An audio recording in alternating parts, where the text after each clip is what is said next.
All right. Hey, good afternoon, everybody. Welcome to the San Juan Parent Player College panel. My name is Bernardo Silva.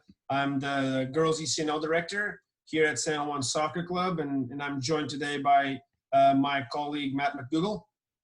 Yeah, I'm Matt McDougall, and I am the boys U19 coach, the 0201 Blue Team, and I also support the boys side for the college recruitment. Thank you, Matt. We appreciate you all being here. You know, parents, alumni. We really appreciate you all being here. So thank you so much. We're now officially recording the San Juan college panel, and the link to this recording will be available to all prospective student athletes and parents that are interested in the college recruitment process, and it'll be posted on our San Juan's YouTube channel as well as our social media accounts in the next few days, so for everybody to have access to it. Just to go over a little bit what's going to be happening today. So through this panel, we'll be asking questions to the players and parents specifically, and then open it up after each question if any other parent and or player has anything to add. And the questions in this panel will focus on the college recruitment process that each one of you went through from a player and a parent perspective. To get us started, we're just going to go around and have each parent and player introduce themselves. For the players, just the school that you attended or will be attending, and what division and conference they competed or will be competing in. And then for the parent, and just kind of, your logos kind of suggest who you are attached to in terms of the players. Introduce yourself. That would be awesome as well. We'll start with Oklahoma, Christina O'Donnell and Brian. Go ahead. I'm Christina O'Donnell. I was on the San Juan Spirits 98, and I go to the University of Oklahoma. It's a Division I and plays in the Big 12.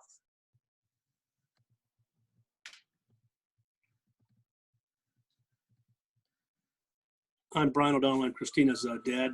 She was on the Spirits of 98, and I had an older one, Kelsey, that played on the Spirits of 91, who went to Creighton. So Christina was at Oklahoma, and Kelsey was at Creighton. Appreciate your time today. Thank you, Brian. Let's go with Hawaii, Paige and Alan. Hi, guys. I'm Paige Okazaki. I went to University of Hawaii, the D1 school. They're in the Big West Conference. I was on San Juan Spirits of 97. Paige. Hi, and I'm Alan Okazaki. I'm Paige's father, and supporter of Paige playing through at University of Hawaii, Manoa. Thank you, Alan. And for the last one, Mac and Jeff. I'm Mac Learned. I'm playing for the 0201 San Juan boys, and I'll be attending Sac State, a D1 school in the Big West. Thank you, Mac. Jeff, go ahead. Hi, I'm Jeff Learned, Mac's father, and we're very supportive of Mac through this process for him going to Sac State. Thank you. Thank you, everybody, again, for being here. Coach Mac McDougall is gonna get us started. Awesome. Well, thank you, everyone, for introducing yourselves. We're very fortunate to have you guys as alums and parent alums here for the club of San Juan. Our membership is going to be very excited to see and hear a little bit about your story and a little bit about your journey. We'll start with some questions here and talk a little bit. This is going to go to Mac and Jeff. We'll start with Mac first, about your timeline. When and how did the college recruitment process begin for you? Make reference to the criteria that you utilized and how you did and how you cast the net for colleges that you were looking at from academic, soccer, locale, and social standpoint. So what brought you to obviously Sac State, but how did you go through the timeline and the process of looking at college in general? Okay, so yeah, I'd say my process started around sophomore, freshman year, because that's when I started really looking into program or colleges and their programs, like what they had for athletics and for majors and stuff like that. But I'd say junior year is really when it started like taking off, because that's when I started reaching out to colleges. I started emailing them, I started introducing myself, and yeah, just made them get to know me pretty much. And then I'd say around the late part to the middle part of my junior year is when things really picked up, and that's when I started reaching out even more to coaches, and I started talking with them. They started inviting me to visits. So yeah, a lot of contact within my junior year. But the ultimate goal for me, my timeline was to be committed by senior year in the fall. It was, I think it was important for me to let other coaches know that were interested. Because if I don't go to that school, then they have time to find someone else. But I'm not saying that you have to commit at a certain time, because what place is right for you is the place that's right for you, essentially, I guess. But when reaching out to coaches and colleges, I wanted to make sure it was realistic for me throughout the journey. I didn't want to go to a place that I didn't really like. I didn't really like the people, because I wanted to surround myself with people that I like being around. And being in like a where you don't really like the people, I don't think is good for you. And I wanted to make sure the school that I'm going to had my major. I like the weather, which is a really big part, because if I go somewhere where it's snowing 24/7 and I never play in the snow or stuff like that, it's going to be hard for me to adjust. And yeah, it's just not my thing. Yeah, the most important part for me is for choosing a school was how the coaches and the players interacted with each other. I don't think I didn't. My opinion was I didn't want to be in a place where coaches were, being Debbie Downers the whole time on their players. I mean, there's a time and place to be about stuff, which is good. But yeah, that whole coach and player interaction part was huge in my decision for going to SAC. I appreciate that. We'll move on to your father here, Jeff, and just want to see, how did you as a parent support and help Mac begin this process? Because it's a process that is very intimidating, obviously, to the player. And you as a parent, like Bernardo was saying early, we have to be, you as a parent have to be a supporter of what they want to do, both academically, athletically, obviously financially. So how were you, helping him in that timeline of that process? Well, my wife and I, we looked at it as, our role was really facilitators, and it was our job to try and understand what Mac wanted to do, what his goals and ambitions were, and to help put him in a place where he could achieve that and realize that. So, and a little lesser role, maybe from an advisory standpoint. So, but we saw the biggest thing was trying to figure out, okay, what did he want to do? Not necessarily why, but also, okay, if he wanted to search out certain things, how can we help him do that? So we knew the final decision was his, and we were going to support that no matter what that was. So, so we basically sat down and we developed a couple things together. We said, okay, figure out, you got to make a list. What's important to you? How many schools? We kind of arrived together. Max wanted to pick 20. So we picked the top 20 schools, prioritized those based upon things like the academic fit. Obviously, he knew that he'd love to play soccer forever, but the reality is that doesn't happen for too many. And so the academics was really important, and he needed to go after that. So that's what we started with there, helping him. Then the soccer program, the coaching staff, he just spoke to the fact of, trying to understand and make sure that the people in the place is a fit, the type of team, the coaching dynamics of how they run the team, is that something that he wanted to be involved in? And so that was important. And then kind of look and feel of the university. He wanted something that, he would enjoy going to, because he'd be there, for at least 4 years. So that's kind of what we did. And then off of that, the main thing, the academic fit and the what the soccer program and the fit with the coaches and so on. He then reformulated his top 20 into like a top 10 at that point, as we felt it was our job to try and help him get in touch with those people, go to maybe an ID camp for that particular university. Those were the types of things we needed to do so he could have exposure within it to those coaches directly, exposure to the university, being there during the ID camp, and to do that. So that's kind of how we approached it. He changed his mind a few times during the process, and that's all natural. And we were just each time, we would just ask, tell us what you're thinking, tell us what you're feeling, tell us why you would like to do something, and and let's just we'll help you get there. So that's what our job was. Our job was to help him get through the process. Fantastic. Thank you very much for that insight.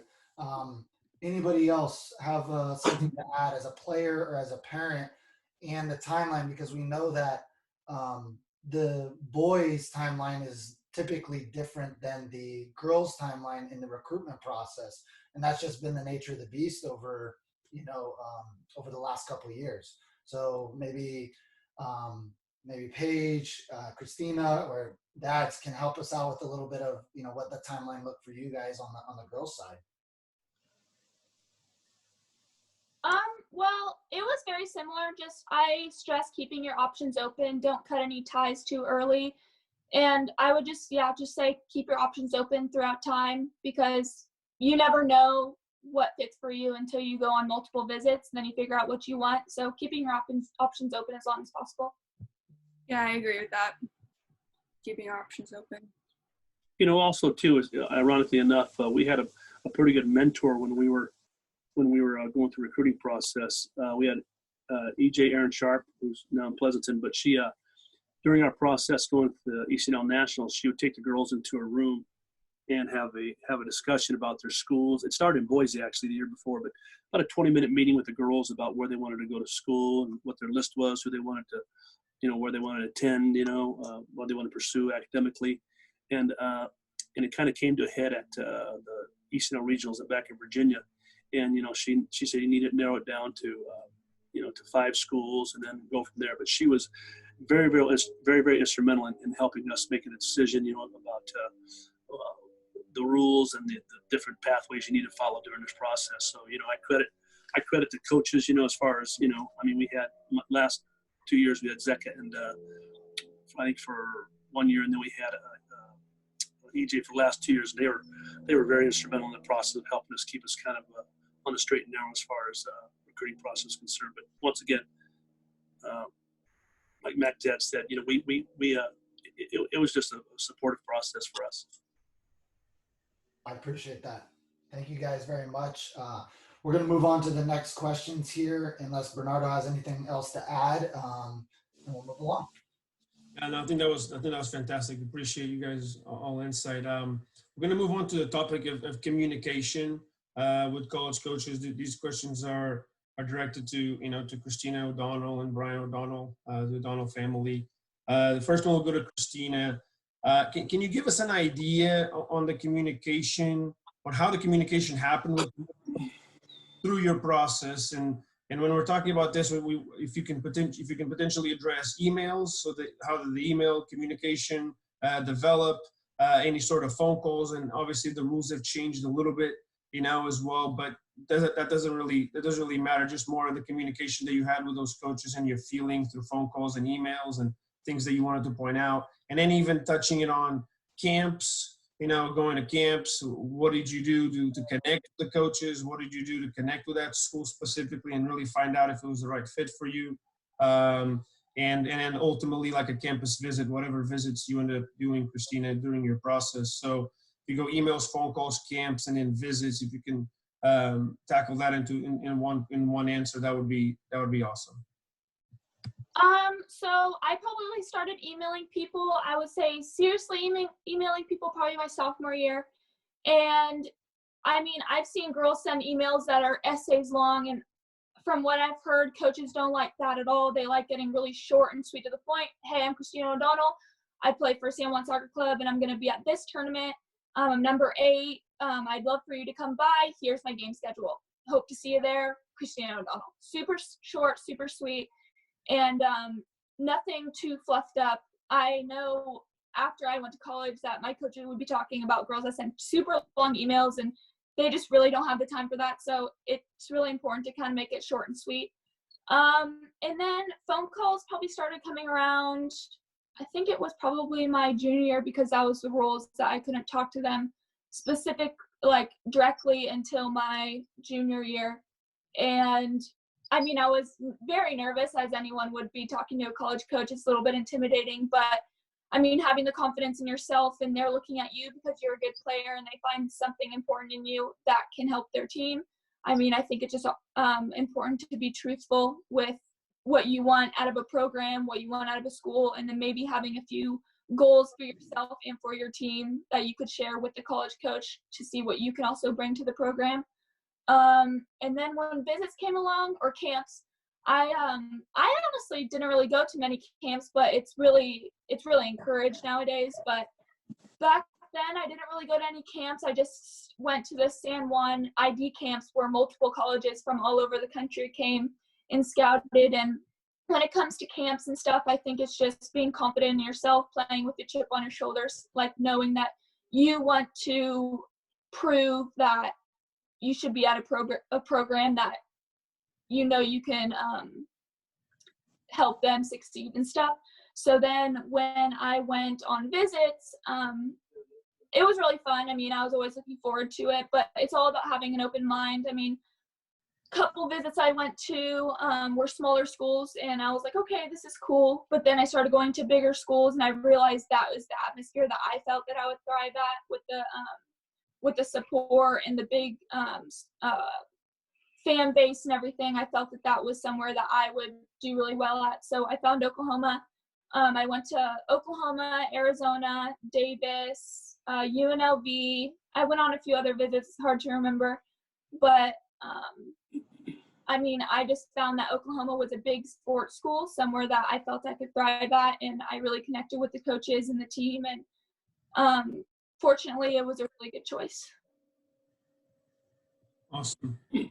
Christina, thank you. Yeah, and I think, Christina touched on something there in the beginning of her answer that I thought was important to make reference to, in terms of how long the email should be written. Obviously, you're absolutely right, Christina, in terms of making it short, sweet, simple. And obviously, when you're talking about, the Division schools like Oklahoma that Christina is currently in, I mean, those are schools that get a ton of emails. So obviously, specifying how big that email should be, depending on the school that you're writing to, I think is really important. But absolutely, for the group of schools that Christina was looking for, her message is perfect. So thank you, Christina. The next question will be for Brian. And again, touching still on the communication topic, how did you, as a parent, support, your Christina with advice on how to talk with college coaches? Because as Christina mentioned, it is a little intimidating, the first few. And what advice did you provide to her on how to talk with college coaches, as well as,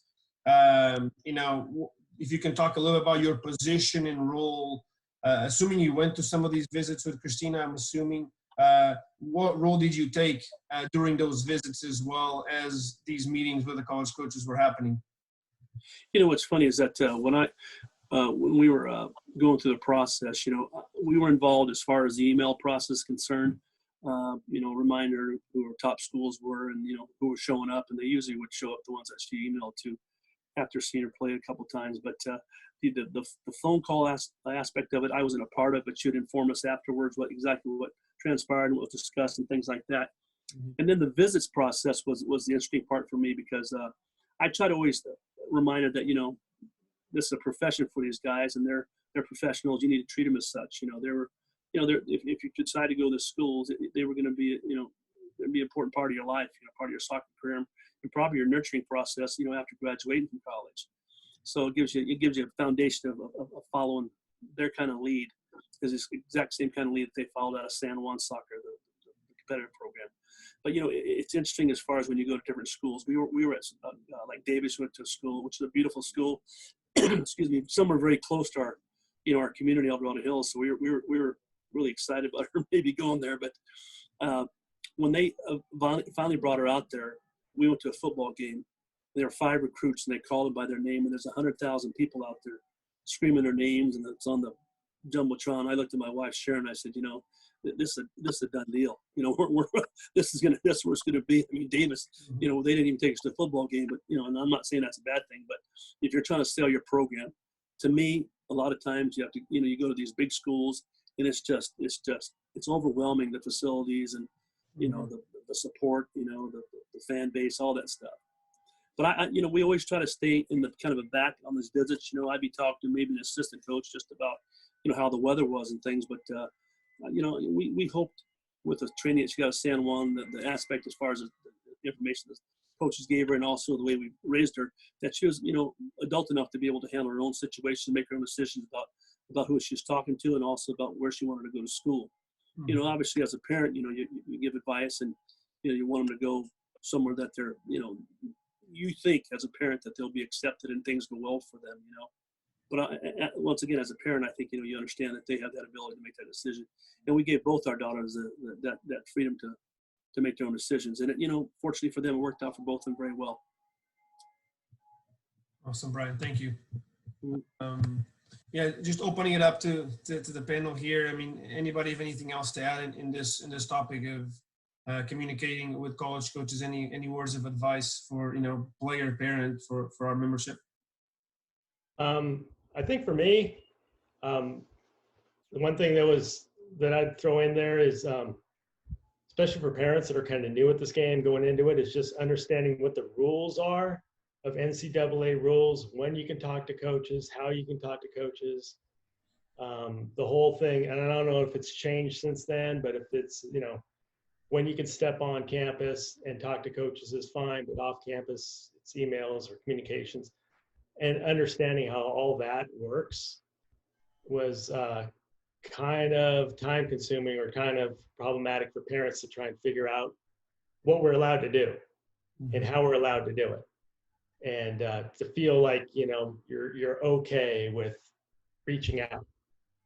And that was my personal thing. Once you're afraid, can I say anything? Can I walk up to this person? Can I talk to them? Absolutely. When and how? And once you got that comfort zone, then you felt a lot more to be able to communicate on a basis. That was my. Yeah. Remember, I don't know if it's changed. It's a great point, Alan. I think we, especially when you go out to tournaments and your daughter is playing right there, and you see the coach of the school, and then she emailed, and you're just like, okay, can I go say something? Can I, and what can you say and what can you not say? I think that is one thing that people struggle. And like you said, I think being informed that if the interaction is awkward, why was it awkward? Was there a rule? Was there some sort of thing that I wasn't aware of? I think that's great advice. Absolutely. Yeah, I'd like to also say, that I agree, knowing your boundaries as a parent, staying within that lane.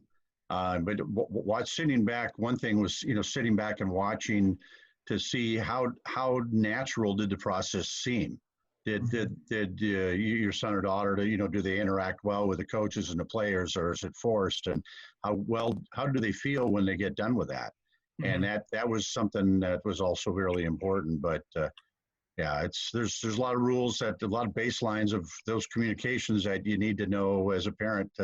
You got to step back and that's important, because at the end of the day, we also looked at one other factor. What happens if something changes and they don't want to play soccer afterwards? I mean, that's the unthinkable for all of us, right?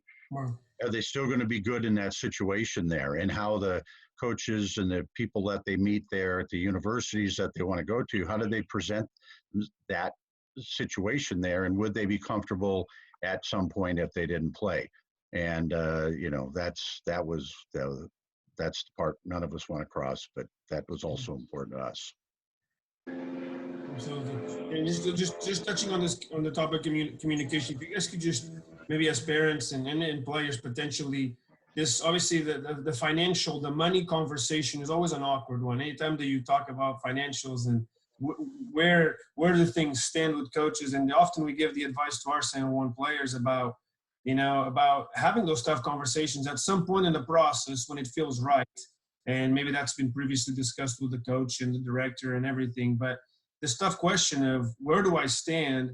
Where's the scholarship wise? Am I a scholarship player? Am I a walk on? Because obviously the scholarship reality is not that not everybody gets scholarship money. And so at that conversation, players, parents, I mean, can you guys just share some thoughts and in terms of how did you deal with that part, that awkward part that, you know, when people talk about money, like I said, way. Well, I can touch it on that. Yeah. Funny enough, like I said, when EJ took him into the rooms and talked to him generally about what schools they wanted to go to and those type of things, both of my daughters with her put down schools, and I think some of them are, and I'm not saying it's a bad thing, but some of them are Division II schools, Division III, and NAIA schools. They, because they were close, and the environment, the towns are nice. And she was very blunt about things. She said, you're not that kind of player. You need to set your goals higher. So she brought my kids back to earth. I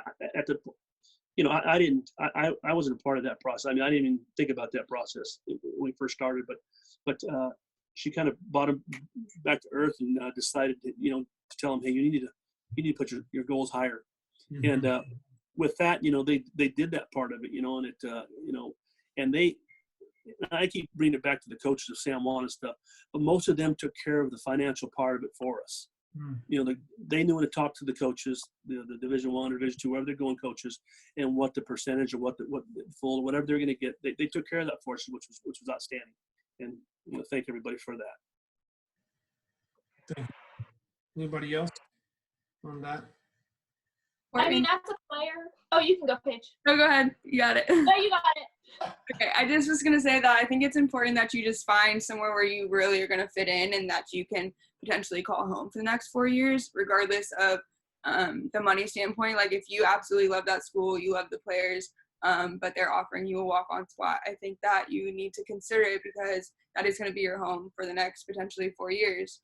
And I've had players like that were on my team who they said, you know what, they offered me a walk-on spot, but I love it here. And they worked their way up to a scholarship. One of the girls that was in my class was a walk-on student, and she finished her 4 years as a captain with, a really high scholarship. So I think it's important I know money's a big talk and everything, but if it's somewhere where you feel like it is home and you can live there, I think it's important to consider just keeping your options open.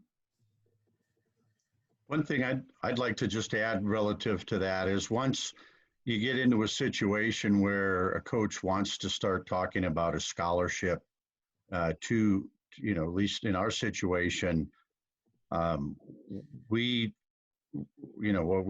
said to Mac, it said, you don't have to make a decision that day. It's okay to, welcome that opportunity or that discussion. That really needed to be with them.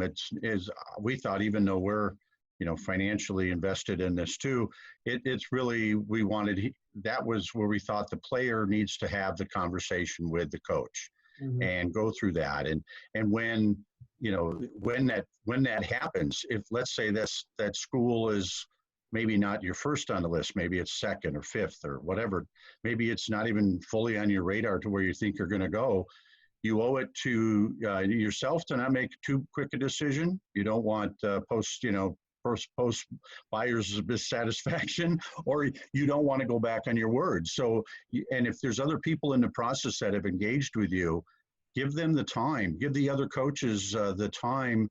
It's okay to tell them that you have someone interested in you and they're putting together a package, and out of courtesy to you, I wanted to let you know, because everybody has different times in which they want to pull the strings and they're looking to make their decisions, and that may be different than what you're thinking, or different. All the coaches don't all of a sudden one day go, gosh, I think it's time to give somebody an offer.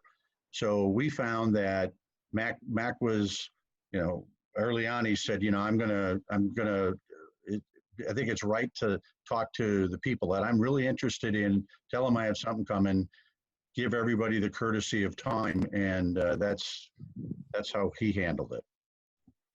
Yeah, I think the one thing I wanted to add, like what Paige was saying, I kind of feel like a lot of us parents, you know, I think it's more of the parents, and we get hung up on the whole idea. It's like my daughter's getting a, you know, full ride, or she, you know, getting a full ride to this place or that place. And reality is, your parents are going to find out that getting a full ride is a very rare thing. Most kids, unless they're spectacular, are not going to see full rides in most colleges. But scholarships are year to year. And like she said, she had, you know, players on her team that she started with. And, you know, this other girl started as a walk-on. She earned her spot over the years and got a very good scholarship for the next couple years. Paige's was, you know, a moderate, nice, really nice scholarship, and she was able to upgrade it over the years, type of thing. And they also can be taken away.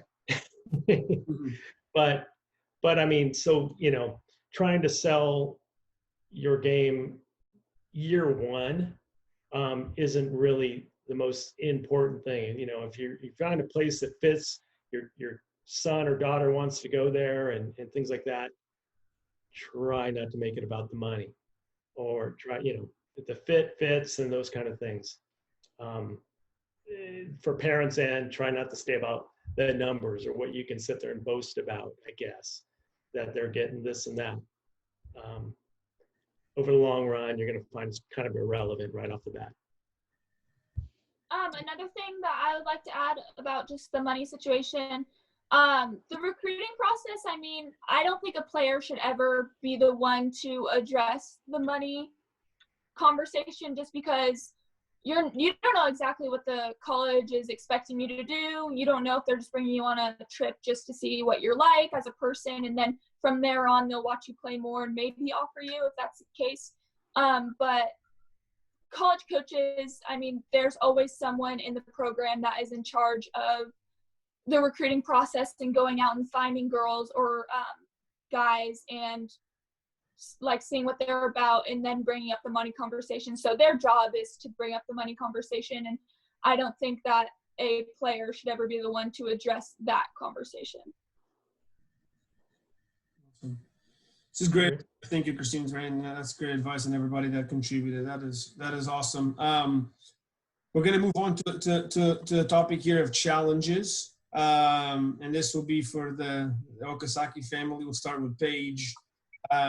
Can you describe some of the challenges, the ups and downs that the college recruitment process presented to you, which is a natural thing because it's an up and down process a lot of times, and specifically making reference to performance, you know, at tournaments, games, camps, the emotions that go, you know, after games that you played really well or games that you didn't play so well, and there's coaches there. And, you know, and then maybe, you know, even any communication struggles that you found that now giving your younger self advice, you know, that you like, maybe I would have approached the situation this way, or so just touching on those things in terms of your performances at tournaments, games, camps, and then as well as any communication struggles that you found.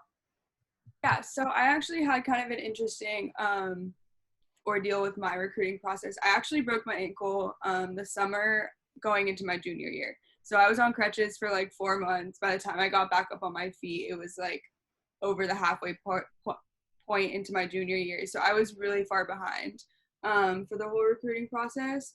And so like right when I got cleared, I was like, I need to jump on the ball. I need to get going because I don't have much time.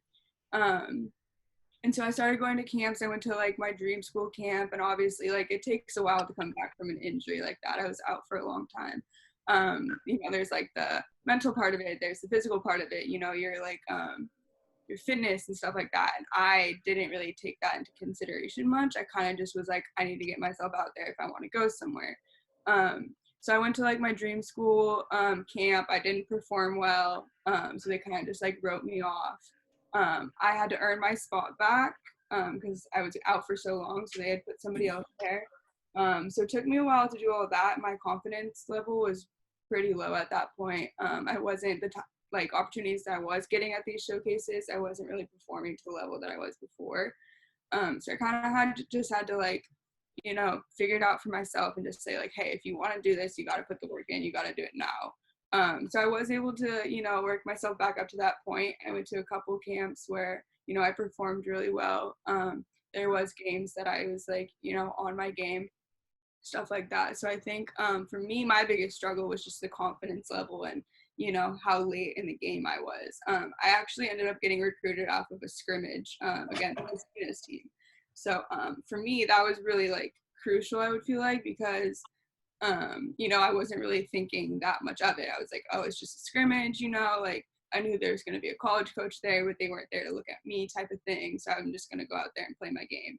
And I ended up, you know, doing quite well. And, you know, they pulled me aside and they're like, hey, you know, we like the way that you play. So I think like there's opportunities out there, you know, where you don't really expect them to. It's not like, you know, you go to these showcases and there's like so many college coaches up and down the lines and stuff, and you feel like that's your only opportunity. But there is the camps, there's the, you know, like just a random scrimmage. So I think that my biggest struggle was just, you know, coming back from that and being late in the game.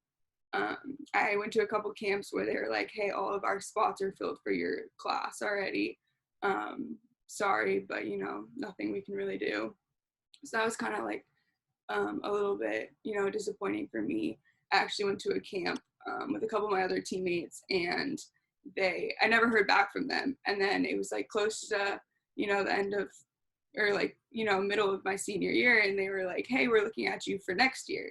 And I was like, you know, they had my class year wrong. So I think it's important for you to like touch base on, you know, the schools you are interested in, make sure they have all your information correct, stuff like that. So I think my biggest challenge was that I got hurt in a really, you know, not good time. So, yeah. Thank you, Paige.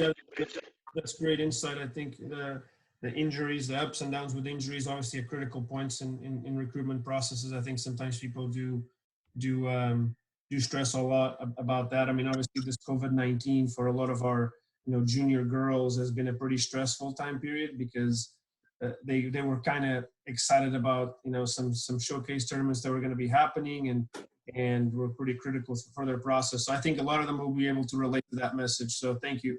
Thank you for sharing that. This one will go for Alan.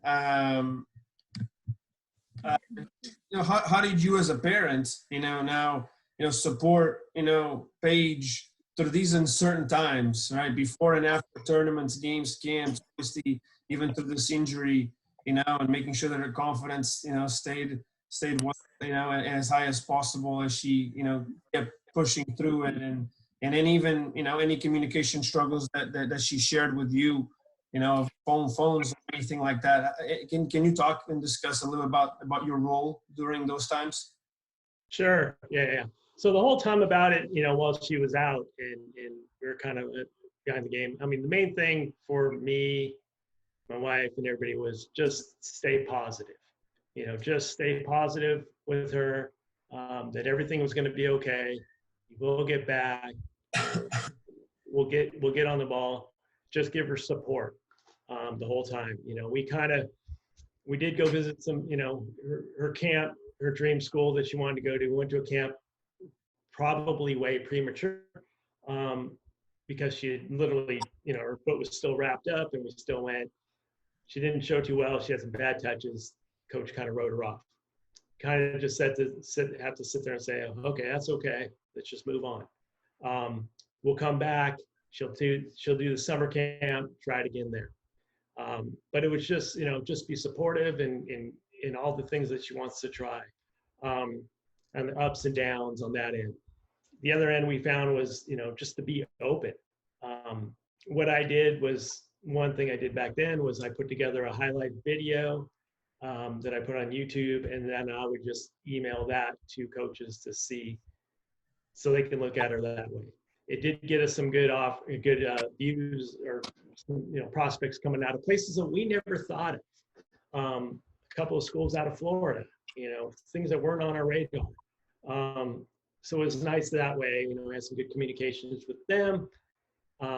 They would come out to a couple of showcase tournaments and those kind of things. I mean, at times you got to remember, they might see you for 15 minutes or something, and if you don't have one good touch or something doesn't go right, there kind of goes that one, or they might just move on. And so at one point, they're really wanting to talk to you, and then the next time you're kind of reaching out to them and it's kind of crickets. But the main thing was just to be supportive on that end. Just say, you know what, we'll still work it out. Things are going to be okay. Just focus on your playing. Focus on what you do. For Paige, it was a mental thing. She had to kind of get over her head about getting her confidence back, going into hard tackles, those kind of things, and it would come. So we, like I said, being open to schools that we never imagined. We had our prospects and we had the ideas that she wanted, but a lot of other things opened up, and then doors would shut at the same time.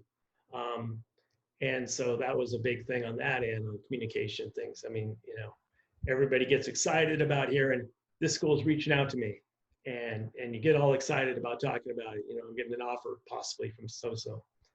And then all of a sudden, next time you contact them, all of a sudden you're not getting anything coming back to you or no responses. And that can be pretty disheartening for the kids and everything, but you have to, as parents, you have to just stay positive.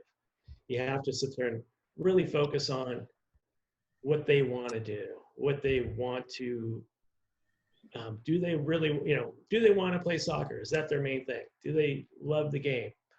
And just support them. And we just continue to do that, just supporting her, taking her to camps. We went back to that summer camp, and she played well, but that coach had already written her off. The assistant coach loved her, and to this day we still probably still knows her by name and everything. But it was just kind of a thing. It's just like, you get your chance and it work out. For Paige, finally, we went into like she said, a scrimmage at San Juan, and the Hawaii coach just happened to be there seeing the other players. So, we kind of just said, well, she's not here to see you, Paige, and she just went out with no pressure, no, parents pushing them or whatever it is, and just said, just play, have fun. And she just played. And it was finally, as a parent for me, I was like, there's the player that I know she can be. And she lit it up that day, and the rest is history. She, we were on a plane 4 days later, flying out to Hawaii. And so you never know where things are going to happen, when your opportunity happens. We had no clue. I mean, we thought, we had it all figured out, and we didn't at all. It just, things work themselves out. But the main thing is just keeping the confidence in with your kids, and just supporting them, and be honest.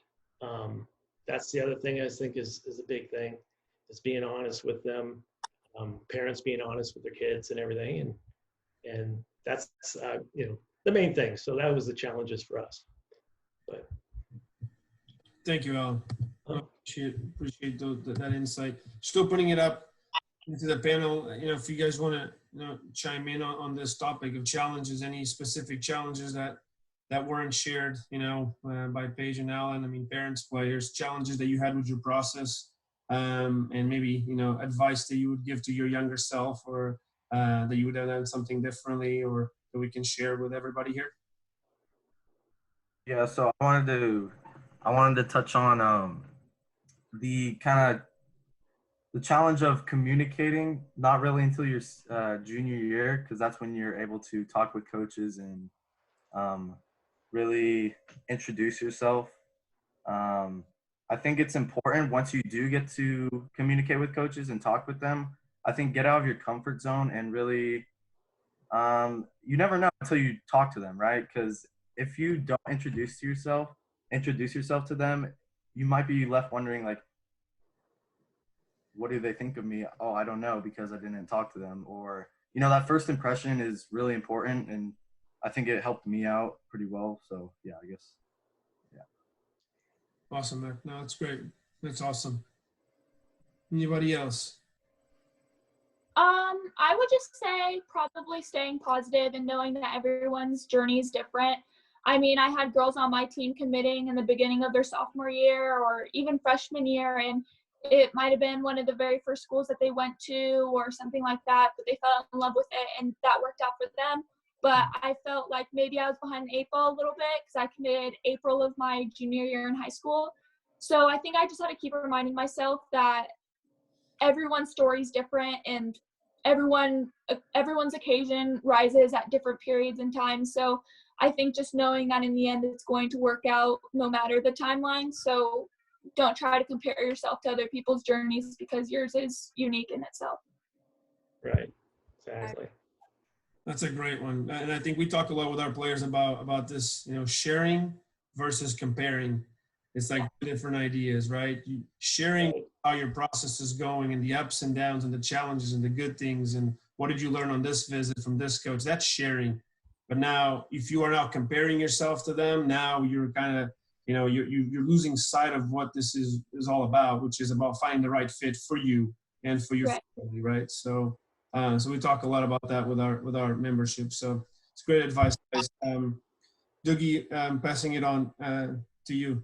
Yeah, I think this has been fantastic so far. I mean, the membership and all the questions that they continue to ask us, and Brian's hit it, and us as staff have to continue to be transparent in the process, right? We've got to let them know about what schools are interested, what are you narrowing down, what do you want to focus on, because you are a student athlete. So the big thing is also, where do you want to go and get your degree? Because student always comes first, because if you don't take care of the schoolwork, you're never going to be the athlete. So making sure you're taking care of that. So making sure, obviously, you fall in love with it, and you know, you lean on the coaches a little bit. But here at the end, I wanted to, in conclusion, to wrap it up to the parents and players here, and see if you have anything in general, words of advice to give our membership at this time as they go through. Obviously, we're in a different time with COVID-19 going on, but just really talking about the process, the recruiting process. And if you were going to give one piece of advice to the parent or to other players out there, what would be kind of your final words to them and how to be successful? And I know we talked about the journey and do your own journey, but some other words of advice that you would give the membership. And you can chime in at any time, anybody. Yeah, for me, I think it is being honest. Being honest as a parent. Be honest with yourself. I know we all think our kids are the greatest players out there on the field. But for me, it was like, you know, be honest. What's their proper fit? Are they a D1 player?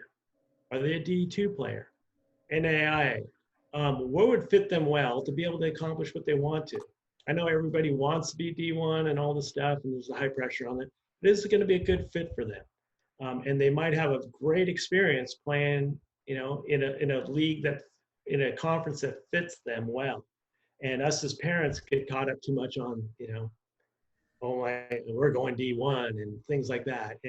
And the parents and, you know, and the kids, they can tell you it's at that level, it is a job. It is, you know, your college experience is going to be dramatically different probably than most kids that just normally go to college. You're going to be training a lot. You're going to have, you know, high-end travels, schoolwork, things like that. For Paige, she was in Hawaii, but, you know, she can tell you it was like, heck, I could have been in Bakersfield. I never saw the beach. Those kind of things, you know. So what's the proper fit for your child? Are they really going to be able to excel at that level? Or are they, you know, playing at a D2 or NAIA school? Are they going to enjoy their experience and enjoy that in? But it's a lot of it, I think, is the parents, in a way, need to be honest with themselves and communicate with their kid about what they really want to do. And for us parents to back off a little bit and just let them be them. It's their experience. It's not ours. I agree with that. It is ultimately their experience, and I agree with Alan. Being honest, but and also being realistic.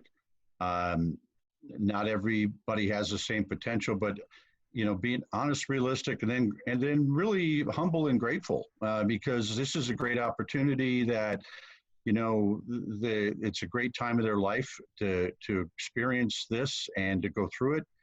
And the follow through was the last part. I mean, we sat back and we sit down and say, well, Mac, what do you want to do now? What's your next situation? And he tried to have constant touches.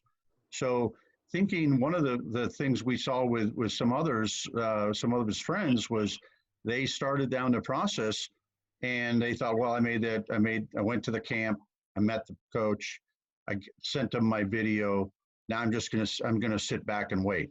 And I think most people want to see that follow through. It's a job, and you need to be persistent and follow through with what you're going to do. Find out it's okay to ask what's the next step, but also try and find creative ways to stay in front of that coach. And you may think, well, I've got one place and that's where I'm going and that's it. And they seem interested. The last thing I'd say is don't short sight the process to where you might say, I think this is going to work out.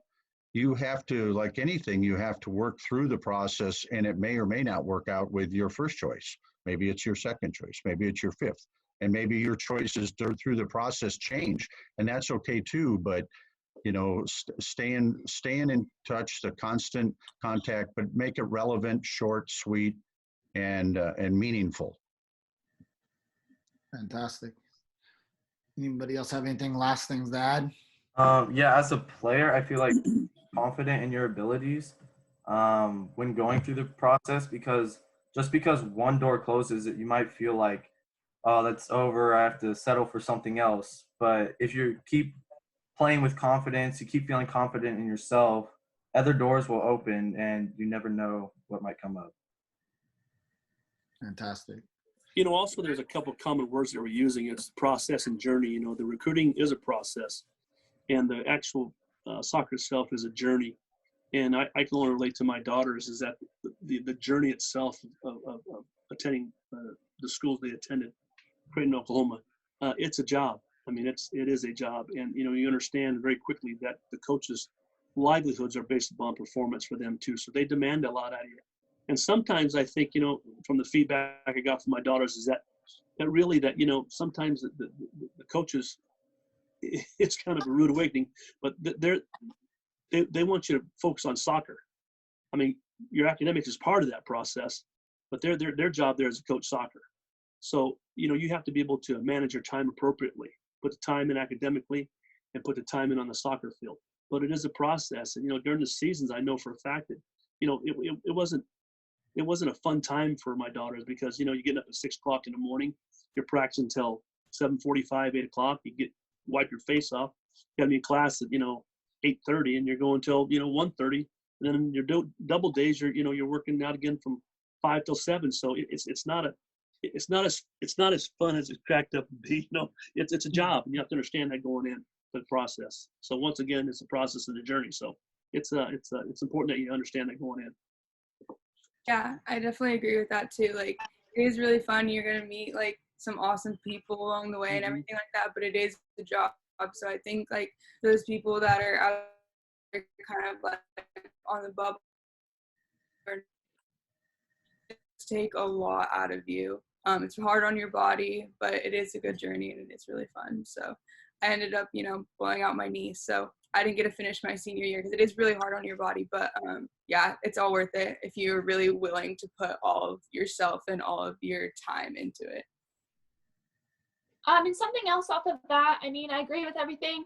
Also, I think of a good point of advice would just be like staying curious. I mean, I think this is a good piece of advice for someone that's young or old or even in college, staying curious about yourself, your position, the game. I mean, I've been playing for 17 years, and I'm still learning every day about the game, and I'm sure every player, every coach can say the same. I mean, when you go to college, okay, so during club, you're learning. It's a whole learning experience. Then you go to college, you think you have everything figured out, and you don't.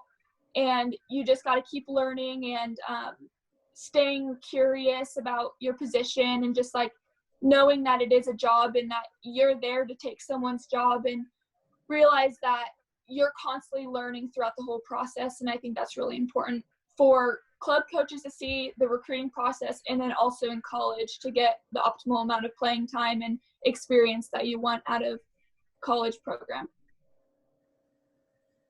That's fantastic. Man, there's a lot of great things that have been said here in this Zoom call, and I know our memberships will be very, very grateful for it. I want to wrap it up now, but I want to say thank you very much for everybody being so loyal, obviously, to San Juan Soccer Club and in our membership, and being able to relive your stories, no matter if you've gone through them or you're about to go through them. We all go, like we talked about, the process and the journey, and everyone's different. And I really appreciate the support that parents give their kids.